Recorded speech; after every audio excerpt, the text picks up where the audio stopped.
Patrick Findaro here, co-founder at Vetted Biz. In today's video, I'm going to go through that franchise with the big advertisement signs, as well as you might see on your computer when you're browsing the web, "We buy ugly houses."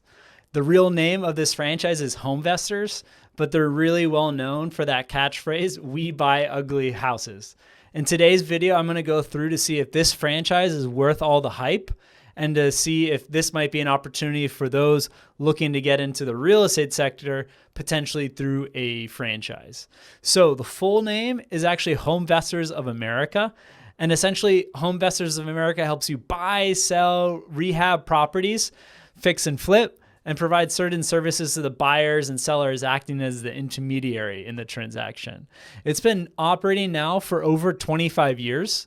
In 2020, they opened 142, but closed 128 locations. So they closed the year at 1146.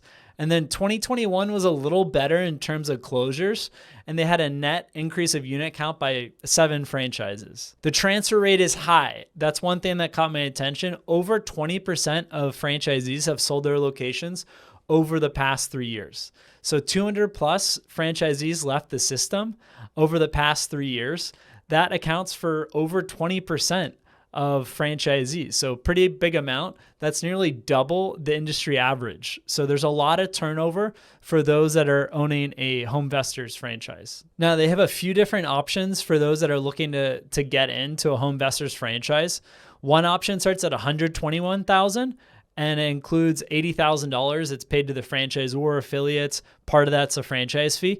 And then you also have an associate franchise HomeVestors business starting at $80,000, going up to $390,000, where the fee is substantially less at $39,000. So they have 2 entryways to get into the HomeVestors franchise community.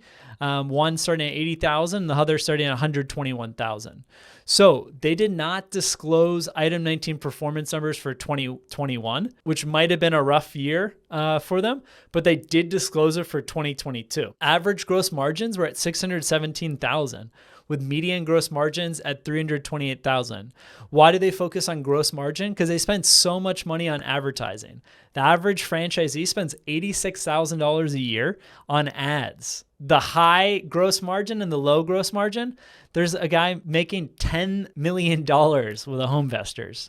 And on the low end, there's someone that's losing $25,000. So they're probably running some Google ads in not a good way, where they're not getting that ROI on their franchise investment. So imagine they have over 1,000 franchisees, and that average ad spends $86,000. No wonder I see WeBuyUglyHomes.com all over the internet, as well as We Buy Ugly Home billboards all over the place. That's $86 million at least that they're spending on advertising across the whole system.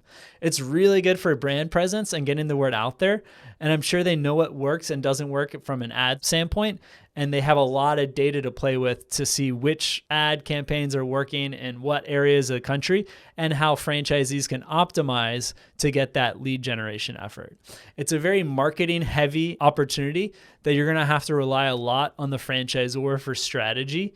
And it's a business that is a bit tough to scale up, as it's largely reliant on the owner. And there are not so many semi-absentee or passive owners in this type of business. Most of the owners I've heard of from HomeVestors are really working day to day in the business and are driving the growth and driving the profit margin on their business by being a very active owner operator. If there are other franchises like HomeVestors, aka We Buy Ugly Houses, that you'd like me to review, leave it in the comment section or shoot me an email at patrick@vettedbiz.com. Thanks.